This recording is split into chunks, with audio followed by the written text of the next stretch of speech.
আসসালামু আলাইকুম প্রিয় দর্শক, নির্বাচনী ইশতেহার ঘোষণা কিন্তু শুরু হয়ে গেছে।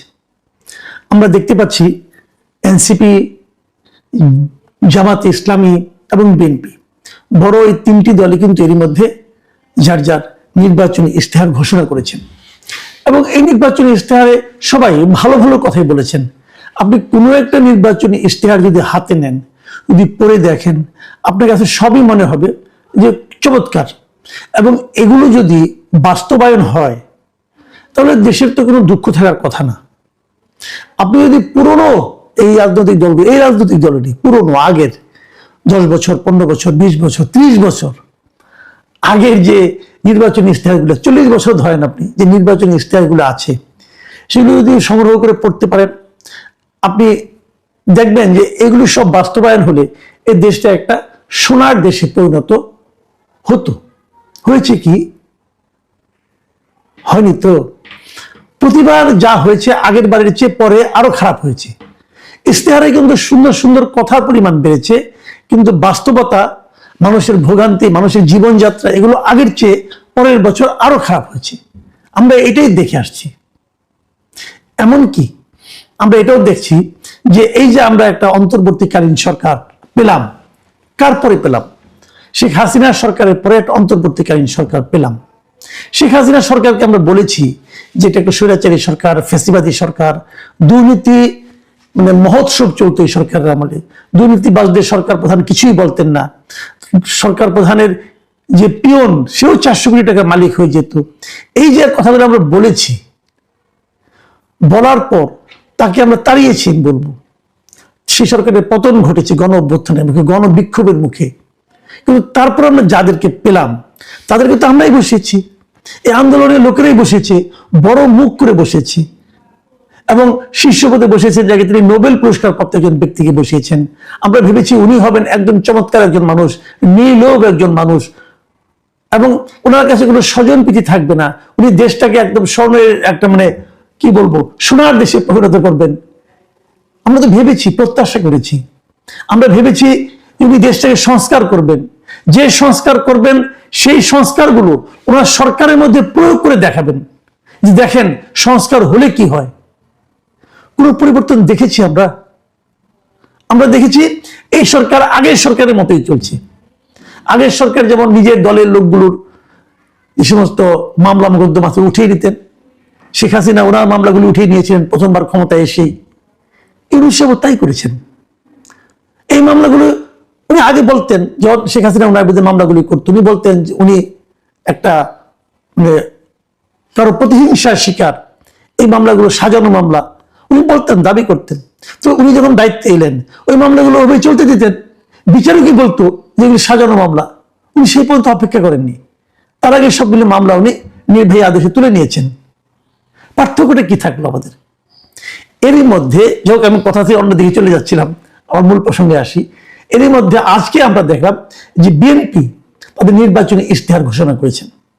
এই ইশতেহার নিয়ে সমালোচনার ক্ষমতা আমার নাই, আমার মনে হয় আপনাদেরও নাই। আমি দুদিন আগে জামাতে ইসলামের ইশতেহার দেখেছি, সেটা নিয়ে আমি সমালোচনা করতে চাই না, কারণ সমালোচনা করতে পারবেন না। খুব ভালো ভালো কথা, মিষ্টি মিষ্টি কথা এখানে আছে। বাস্তবে কি এতটা মিষ্টি আমরা পাবো? কি পাবো না পাবো এটা অভিজ্ঞতা বলে, এবং আগামীতে আমরা দেখতে চাই। কাজেই যেগুলো সুন্দর সুন্দর কথা আছে এগুলো নিয়ে আর সমালোচনা আলোচনা না যায়। অনেক ভালো ভালো কথা সেখানে আছে, আপনারা দেখে নেবেন, কালকে পত্রিকায় সব পাবেন। আমি খালি একটা প্রসঙ্গ তুলব, সেটা হলো এই জুলাই সনদ। এই জুলাই সনদ পাশ করার কথা বলা হয়েছে, কিন্তু বিএনপি তাদের এই ইশতেহার করতে গিয়ে তারা কিন্তু বেশ কয়েকটা সুনির্দিষ্ট অঙ্গীকার করেছে, প্রায় 35টা সুনির্দিষ্ট অঙ্গীকার তারা কিন্তু করেছে।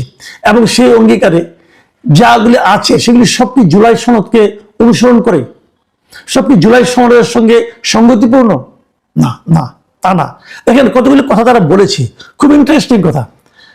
যে প্রস্তাবনা যেটা বলা হয়েছে আমি আপনাদের পড়ে শোনাই, যে বিগত 17 অক্টোবর 2025 তারিখে স্বাক্ষরিত জাতীয় জুলাই সনদ এবং বিএনপির 31 দফার ভিত্তিতে এই সংস্কার কার্যক্রম বাস্তবায়ন করা হবে। ওনারা যে সংস্কার কার্যক্রম বাস্তবায়ন করবেন সেটা কিন্তু কেবল জুলাই সনদের উপর ভিত্তি করে হবে না। বিএনপির যে নিজস্ব 31 দফা আছে তারও ভূমিকা এখানে থাকবে, দুটো মিলে তারা সংস্কার করবেন। আমি কিন্তু সেই শুরু থেকে যখন এই জাতীয় ঐক্যমত্য কমিশন গঠন হচ্ছে, জুলাই সনদ আলোচনা হচ্ছে, তখন থেকে কিন্তু আমি বলে আসছিলাম, ভাই আপনারা জুলাই সনদ করছেন করেন, সমস্যা নাই। বিএনপি তো আপনাদের উপরে 3 বছর আগের থেকে 31 দফা রাষ্ট্র সংস্কারের জন্য তারা 31 দফা দিয়েছিল, আরো 3 বছর আগের থেকে, এবং তারাও তো গবেষণা করে দিয়েছিল।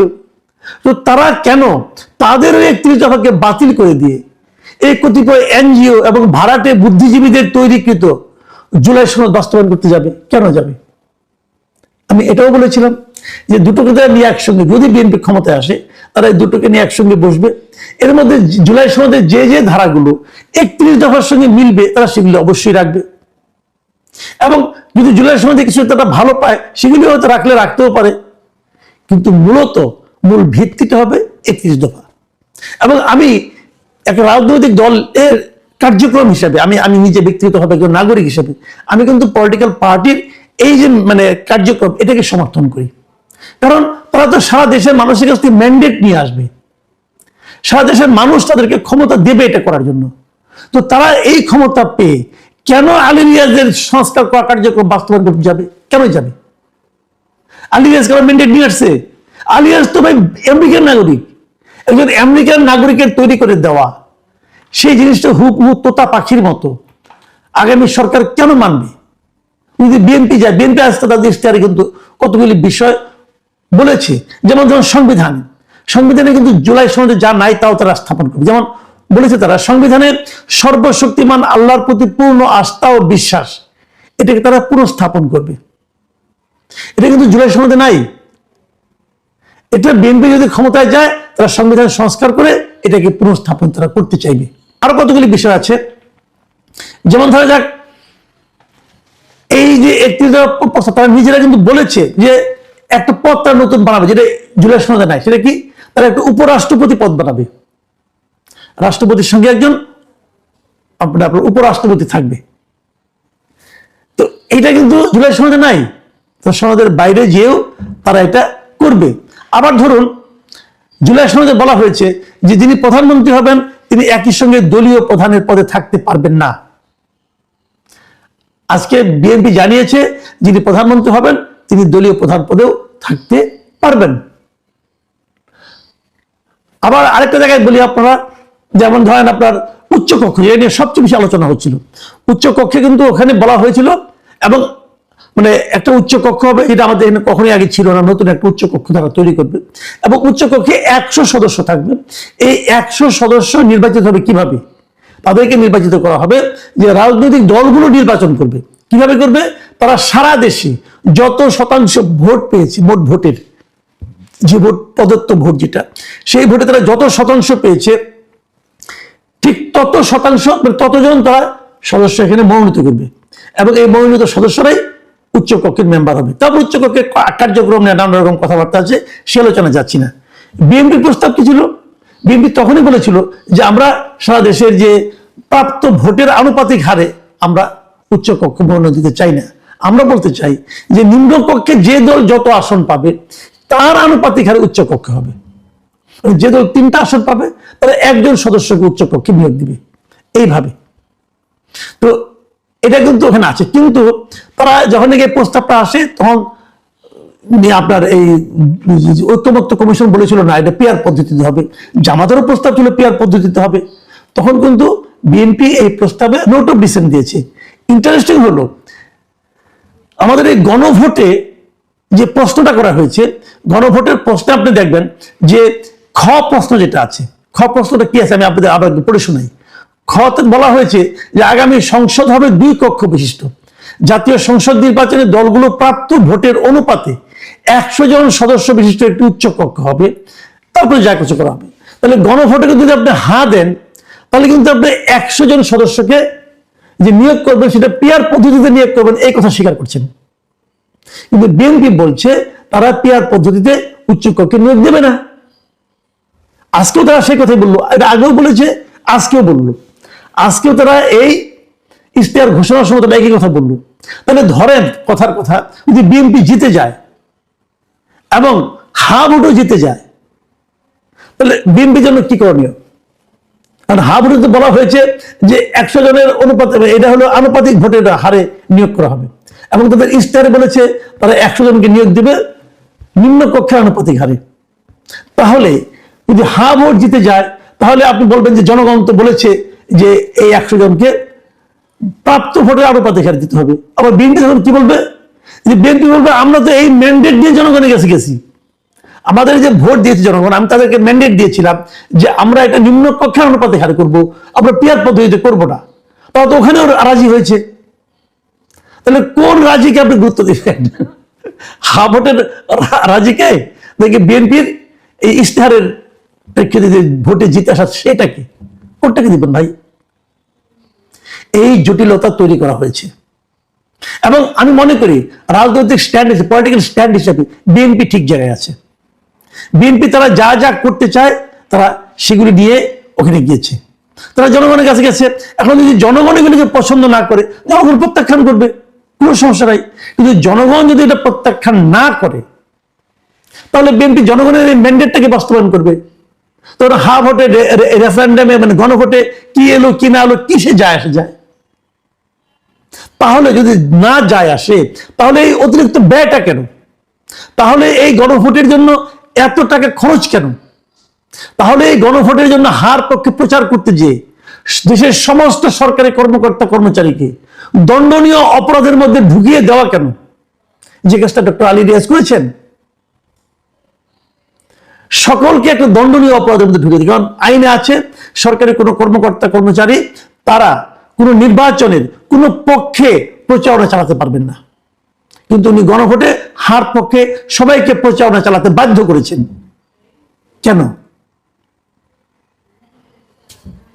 এই সমস্ত প্রশ্নের জবাব আমরা আশা করব যে যারা নির্বাচিত হয়ে ক্ষমতায় আসবেন তারা স্মরণে রাখবেন যে তারা কি জবাব দিবেন। যদি বিএনপি নির্বাচিত হয়ে আসেন, আমি বিএনপি নেতৃবৃন্দকে বলবো, রিকোয়েস্ট করব, এই আলী রিয়াজ সহ যারা যারা দণ্ডনীয় অপরাধ করেছে, প্রত্যেকটা ডিসি তারা দণ্ডনীয় অপরাধ করেছে, তারা আরপিও দেখে নাই, আরপিওতে কি লেখা আছে। তারপরে তো নির্বাচন কমিশন নিজেও বলেছে করতে পারবেন না। এই লোকগুলি তো রিটার্নিং অফিসার হবে, এই লোকগুলি তো নির্বাচনটাকে পরিচালনা করবে, তারা তো নির্বাচন পরিচালনার অযোগ্য। কারণ আরপিওতে সুস্পষ্টভাবে লেখা থাকা সত্ত্বেও তারা হা ভোটের পক্ষে প্রচারণা চালিয়েছে। এই অযোগ্য লোক দিয়ে নির্বাচন পরিচালনা করানো হচ্ছে। আমি আশা করবো এদের তালিকা যেন বিএনপি করে রাখে, এবং নির্বাচিত হওয়ার পর এদের প্রত্যেককে বিচারের সম্মুখীন করতে হবে।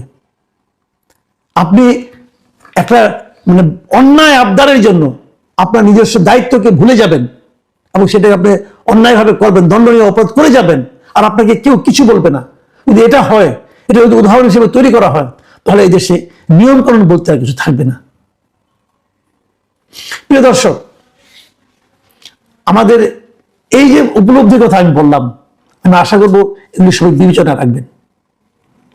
আমি বিএনপি, জামাতে ইসলামী, এনসিপি সকল রাজনৈতিক দলের যে ইশতেহার সেগুলিকে স্বাগত জানাই, এবং আমরা চাই জনগণ ভোট দেওয়ার পরে এই ইশতেহার দেখে দেখে দেখে দেখে তাদের প্রতিশ্রুতি দেখে দেখে মিলিয়ে নেবেন তারা কে কি বলেছিল, কে কি করছে।